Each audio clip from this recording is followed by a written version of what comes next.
Did you know that physics is about how things move and why things move? It was Isaac Newton who discovered the three laws of motion. He was a scientist who lived from 1642 to 1727. Let's first learn about the first law of motion. It is also called the law of inertia. It states objects will remain at rest or in uniform motion in a straight line unless acted upon by an external unbalanced force.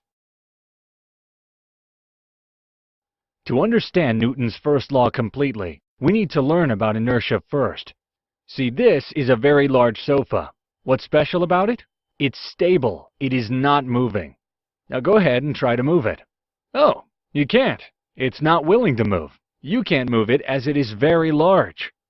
Now try to move this small stone. Good. You can move it a little bit, but you had to put in a lot of effort. It was also like it didn't want to move from its original position. Even the smaller things don't want to change their positions. They don't want to move. Even a small stone takes some effort to move. This is the first rule of physics. Things like to stay where they are. No object in this universe would start moving unless some external effort is put on it. It's like all things in the world are lazy. Now the question is, if things are lazy and they don't want to move, then how does the movement happen? The answer is that there are so many things in the universe which push and pull other things and force them to shift their positions, like you force the small stone to move. But as we said earlier that things are lazy, they would try and stop their movement as soon as the effort was removed. Well, you'll be wrong if you think like that. You'd find it very strange to accept that when a small stone was still, it wanted to stay still. But once you'd put it in motion after putting some effort, it would like to keep on moving. In reality, it would keep on moving forever and ever. But somehow it stops. But it stops not because it wants to stop. It stops moving because things in its path force it to stop. It may be due to air, or if it bumps into a tree or rough surface on the ground. But suppose there were no tree in its way, or there was no roughness on the surface, and also imagine that it does not have poles or trees in its way. The stone would never stop. It would keep on moving. It happens in outer space, where there's no air or roughness. If you kick a small stone, it'd keep on moving and would never stop. So how can we say that things are lazy? See, the small stone wanted to move forever, but it was stopped by the resistance of air, trees, or roughness of surface. It's like you moving on a slippery road. You'd keep on moving unless there was some effort put in to stop you.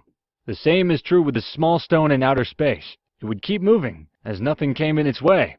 It also doesn't want to stop as it is too lazy to do that. So now we can change the first rule of physics. Things want to stay in the position they are, to things want to keep doing what they are already doing. If things are at rest, they want to stay at rest. And if things are moving, they want to keep moving. In other words, things are lazy. So there's a lot of laziness in the universe. Physicists have a special name for this laziness. It is known as inertia. So now you understand Newton's first law of motion. Can you write it? Well, you are very much right. Now let's move on to Newton's second law. As we know from the first law that to overcome the inertia of an object, we have to apply unbalanced force. Newton's second law talks about how fast an object would move. Well, it states acceleration of an object depends on the mass of the object and the amount of force applied. In mathematical terms, Newton's second law states that force is the product of mass and acceleration. To cause an object to accelerate or speed up, a force must be applied. The more force you apply, the quicker you accelerate. Look at these two swings. If you apply the same force on both swings, check whose goes faster. Let's first push the little kid. See? It goes very high. Now push this fat man with the same force. See, it does not go far, because it has more mass than the little kid. So the more mass there is, the force required to push the object is also greater. Let's look at the mathematical formula of the second law again. It's the product of mass and acceleration. We've already learned that if there's more mass in an object, to move it, we need more force. Now let's see this kid sitting in the swing. If we apply little force, then it goes a small distance. Now if we apply a lot more force, it goes very high. So to get more acceleration, we need to apply higher force. So now you can understand the relation among force, mass, and acceleration. Until now, we've only learned the first and second laws of motion. Oh, you're riding a bicycle. Have you ever wondered why a bicycle moves forward? Ah, Well, it moves according to Newton's third law, which says that for every action, there is an equal and opposite reaction.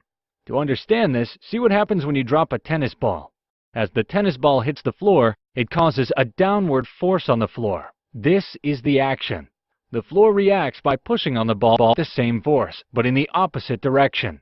Action, reaction. Together, the floor and the ball form what's called the action-reaction pair. So now how it applies to your bicycle.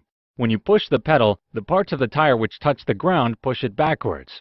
The ground also pushes the tires forward with the same force. So the parts of tires and earth form a pair of action and reaction. So what happens to the earth when your tires are applying force to push it backwards? Huh? Oh, nothing happens to it, since the earth is very big as compared to your bicycle. The force applied by your tires does not move it backwards, but force applied by the earth pushes your bicycle forward. So now you understand Newton's third law. Yep, the tennis ball is the right example. The ball and the floor are creating a pair of action and reaction.